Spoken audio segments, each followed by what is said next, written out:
Moreland was, at that time, rebellious, I think is the right word. Moreland is like an orchestra with so many players and instruments. We'd had the forced amalgamation of the councils.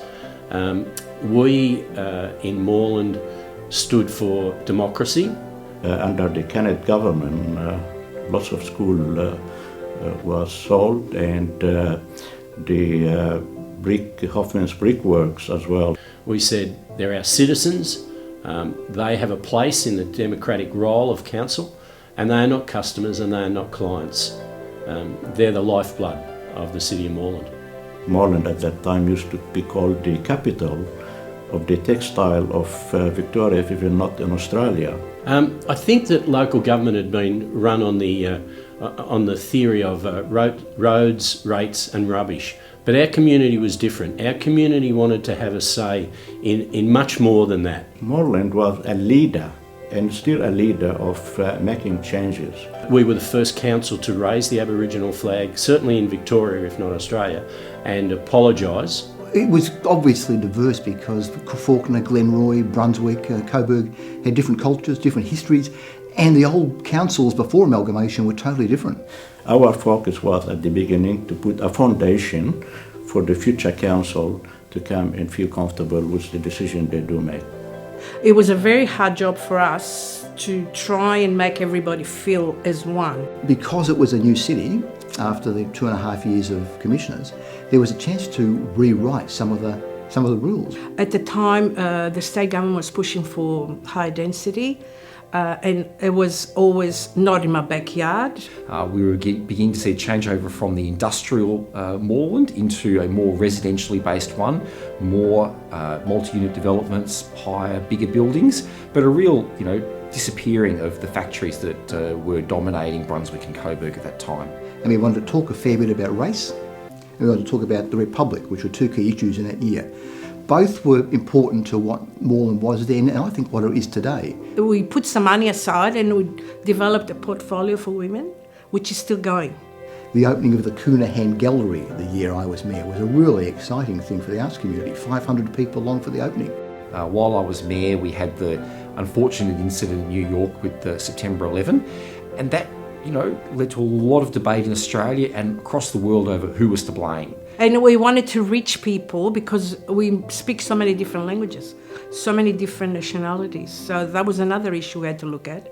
Look, I think it was actually, showing the world that you could be an incredibly diverse community like we have in Moreland. I think over 130 different nations at that time around here. You could be that diverse community and it was a good thing and it was a productive thing, and you didn't need to be scared or worried about people from other places. Moreland was formed and was up and going, and there was very, very few remnants of the amalgamation era. But I found myself having to spend a lot of time talking about the need for us to look after each other, and that Moreland was proud of the diverse community that it had. Look, the one striking thing was planning, and I think that is still current today. Well, Moreland was a growing city. It was a city where multiculturalism was becoming much to the fore. We all don't like change. And when we buy into an area, we buy it because of what we see, what we like, and the way it is. The question of ageing infrastructure, the need to spend money on all sorts of things for the city.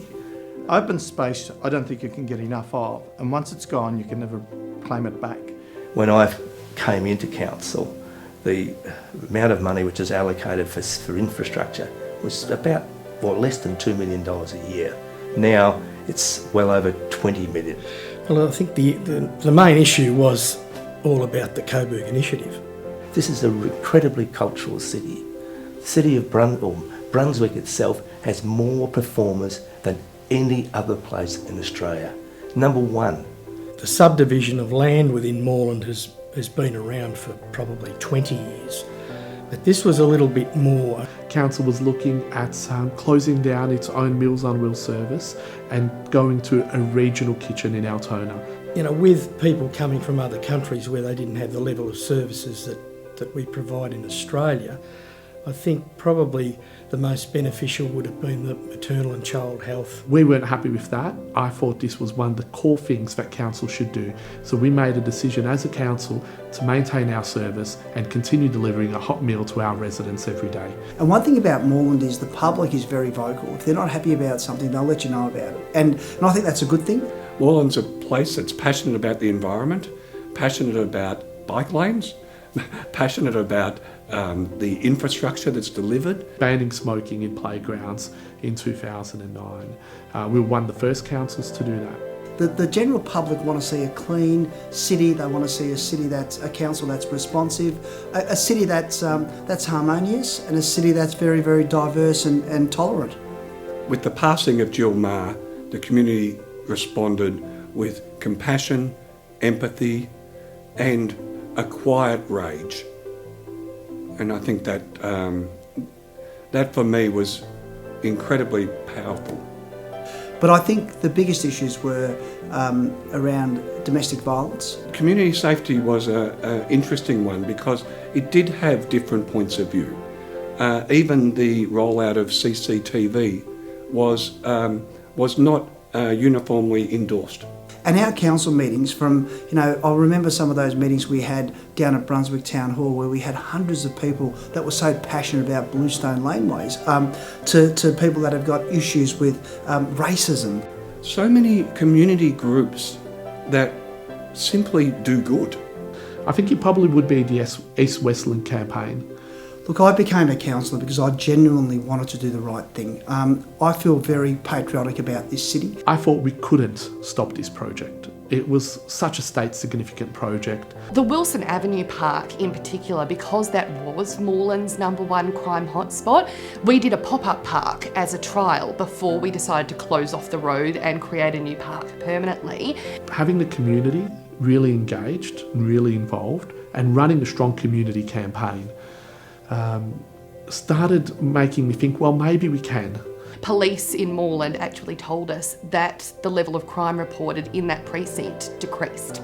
So one of the big projects that this council has undertaken is its first really ambitious community climate action plan called Zero Carbon Evolution. That was something really special for me, talking to 8-year-old and 9-year-old little girls, because I know that when I was in primary school, I grew up with this perception that a mayor was Bob Jelly from Sea Change. The community really is asking for that type of urban development to ensure that it creates neighbourhoods that we can live in and breathe in and move around. And I really liked being able to go into primary schools and show that mayors can also be young women. Or whether it's decisions to stop more pokie machines in our municipality in particular areas that are facing greater disadvantage.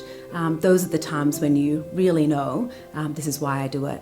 It's just an incredible privilege to get to spend every day for a year out meeting the community. But it's those little things that give you a sense of achievement, that I could do something for somebody that was meaningful, got a win.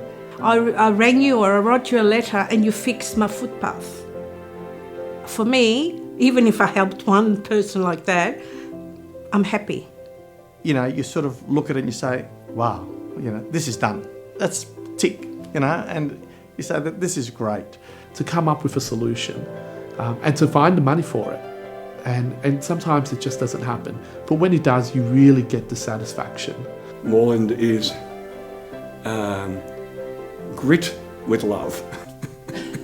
Look, the council has a slogan that was brought in by our first mayor, Mike Hill, one community proudly diverse, living that value. It's generous, it's diverse, it's vibrant, and it thinks beyond itself, and I'm very proud of it. And happy birthday, Moreland City Council, on your 20th anniversary. Happy 20th birthday to Moreland. Happy birthday, Moreland. Happy birthday, Moreland. Happy birthday, Moreland. Long live Moreland. Happy 20th birthday, Moreland. Congratulations. We are, without a doubt, the best municipality in the world.